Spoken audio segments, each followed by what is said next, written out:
মাত্র ৮ মাস আগের কথা। মেডিকেল ভর্তি পরীক্ষায় সারা দেশের হাজারো মেধাবীর ভিড় পেরিয়ে ১৩৩তম হয়ে ইতিহাস গড়েছিলেন নন্দিনী রানী সরকার। ঠিকঠাক ৩ বেলা খেতে না পারা কন্যার এমন সাফল্যে আলোড়ন তুলেছিল সারা বাংলাদেশে।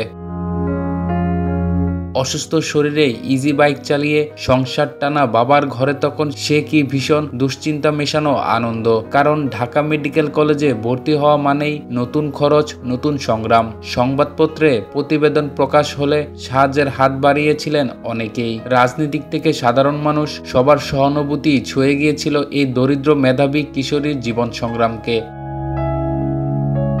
নন্দিনীর স্বপ্ন ছিল একদিন চিকিৎসক হয়ে দরিদ্র মানুষের পাশে দাঁড়াবেন। বলেছিলেন, আমি যেমন দরিদ্র, অনেক দরিদ্র মানুষ আছে যারা বিনা চিকিৎসায় মারা যায়, আমি তাদের সেবা করতে চাই। কিন্তু সেই স্বপ্ন আর পূরণ হলো না। হৃদয় বিদারক এক ঘটনায় শেষ হয়ে গেল অগণন সম্ভাবনা। দুর্গাপূজার আনন্দে মামা বাড়িতে বেড়াতে গিয়ে বন্ধু বান্ধবীদের সঙ্গে মদ্যপানে অসুস্থ হয়ে পড়েন তিনি। কুষ্টিয়া সদর হাসপাতালে চিকিৎসাধীন অবস্থায় আজ ভোরে নিভে যায় মাত্র 18 বছরের এক দীপ্তিময় জীবনের আলো।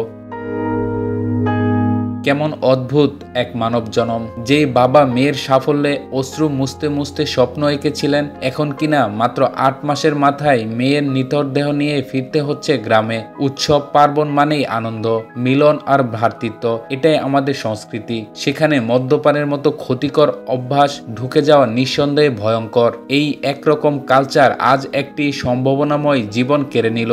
নন্দিনী হয়তো জানতেন না, কয়েক চুমুক মদই তার জীবনে ইতি টেনে দেবে, ভেঙে দেবে তিলে তিলে জমানো বাবা মায়ের সবটুকু সুখ।